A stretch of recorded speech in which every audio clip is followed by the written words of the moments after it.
Hello students.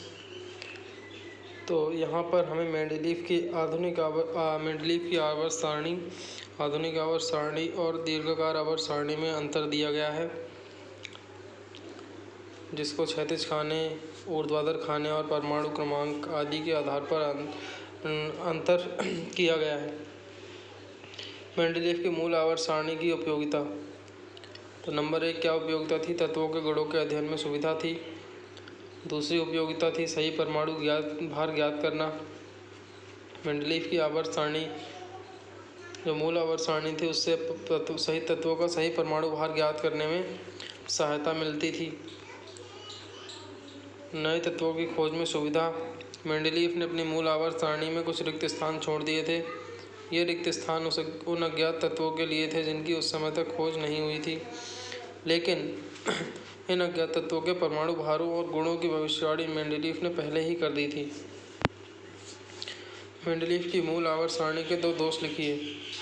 पहला दोष था नए तत्वों के लिए जगह का अभाव, जैसे कि उस समय तक अक्रिय गैसों की खोज नहीं हुई थी और लैंथेनॉइड और एक्टिनॉइड तत्वों की खोज भी नहीं हुई थी और इनके लिए स्पेस भी नहीं दिया गया था। दूसरा है समस्थानिकों और संभारिकों की खोज।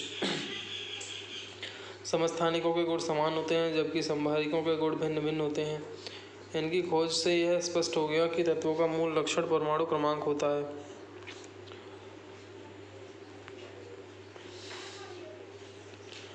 अब आता है क्वेश्चन, मेंडलीव का मूल आवर्त नियम लिखिए। इस नियम के अनुसार तत्वों के भौतिक और रासायनिक गुण उनके परमाणु भारों के आवर्ती फलन होते हैं। अगला क्वेश्चन है आधुनिक आवर्त नियम लिखिए। इस नियम के अनुसार तत्वों के भौतिक और रासायनिक गुण उनके परमाणु क्रमांकों के आवर्ती फलन होते हैं। अब हम पढ़ेंगे आवर्ती गुणों के बारे में। तो आवर्त में बाएं से दाएं जाने पर अधात्विक प्रकृति बढ़ती है, जबकि वर्ग में ऊपर से नीचे आने पर धात्विक प्रकृति बढ़ती है। किसी वर्ग में और एस ब्लॉक में हाइड्रोजन को छोड़कर सभी धातुएं होती हैं। पी ब्लॉक में धातु, अधातु तथा उपधातु तीनों प्रकार के तत्व पाए जाते हैं, जबकि डी और एफ ब्लॉक के सभी तत्व धातु होते हैं। धन्यवाद।